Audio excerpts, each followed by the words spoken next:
Initially, I reviewed Assassin's Creed Shadows from just 5 hours of gameplay.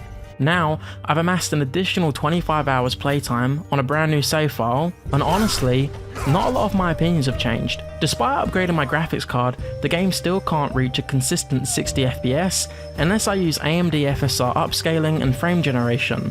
So while some recordings show 100 FPS frame rates, just know that this was only achieved by downgrading my quality of image. What I've become most disillusioned by, what the fuck, is this game's lack of variety. All of the best features are experienced right away once you've explored the first region of the map.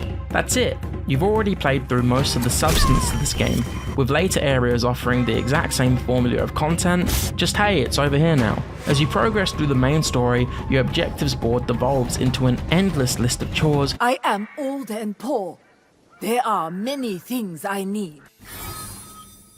We will spend ages travelling to various points of the map just to watch some cutscene of people talking. While the large sprawling Japanese countryside remains visually impressive, a lack of substance causes this game to feel hotter and repetitive, which is further shown by the obtainable equipment upgrades. You're constantly rewarded with the same set of visually identical armor pieces with just the colour changed, or with stats slightly scaled better to your level. Additionally, the upgrade system is shallow, with you consuming resources to artificially jack up the level of your equipment, so now your armor gives just a little bit more health. This game showed great promise from the detailed hideout customizations, but when you realize that upgrading your forge only unlocks higher level scaling for equipment, or how upgrading your stables just gives you more scouts and a lowered cost for using your scouts, the whole process feels cumbersome, especially for console players who are limited to just 30 FPS here because apparently only ray tracing would be good enough for these lantern effects. It's more of a detriment to the overall experience, and I don't think it was really worth the effort.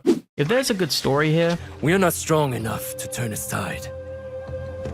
But if we pivot and ride this tide, we emerge victorious. They've completely dropped the ball when telling it to the player. Cutscenes feel unnatural and awkward, with major plot twists feeling predictable. One of my biggest points of criticism in my first video was how the prologue lasts for way too long and constantly jumps you between different time points. I was eager to finally unlock Yasuke, which took me about 6 hours of game time to accomplish. His return to the story was awesome, with him brutally mowing down a horde of enemies, finally enabling us to play through his missions, but once that's over, the game returns to default, sending you back in time again to be retold more about events that have already happened. This occurred around 20 hours in. By this point, the main story should have built up enough steam to carry itself forward. Get out the door. Didn't they figure out this technology in like the second game? While I enjoyed Yasuke's perspective, with these missions being by far the most interesting ones that I had played since the prologue, I am made soberly aware of just how boring this game had become when I was dropped back into the present day time period. Time skip should only ever be a last resort when storytelling. It's an uninspired and lazy device to keep subjecting an audience to. I'm actually playing the game.